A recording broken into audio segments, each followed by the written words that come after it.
So plus two fast selection merit list को check करने आपने जेकोसी फोन में जेकोसी गूगल ब्राउजर साम्स ओडिशा लिखि सर्च करूँ देन फास्ट वेबसाइट रोचे samsodisha.gov.in से जो फास्ट लिंक उपर आपको क्लिक करार अच्छी देन क्लिक कलापर मुझे डेस्कटॉप साइट कर नौची जहाँफल कि आपको देखा सहज हम तो तलू स्क्रोल कर लिखिपे लिखाई school and mass education then लिखाई higher secondary school plus two तारी पर आपको क्लिक करार अच्छी तो क्लिक कर सारापर जहाँ भी आर्ट्स आसो आप कट कर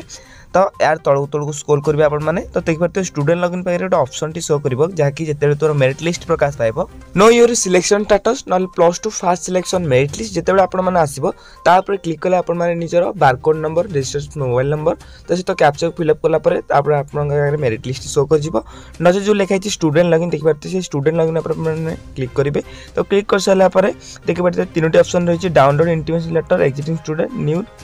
स्टूडेंट रजिस्टर सो तुम मेरिट लिस्ट नाम आसी ना नहीं तो चेक करने आपने डाउनलोड इंटीमेशन लेटर उपर आपने क्लिक करेंगे तो मुझे क्लिक कर नौची तो देखिए क्लिक कले ये किसी इंटरप्शन शो कर जहाँकि लिखुच्छी results coming soon SAMS result portal जहाँकि 7 जुलाई सो आज तुम 11:45 AM जो मेरिट लिस्ट आसो आपने आराम से चेक करेंगे।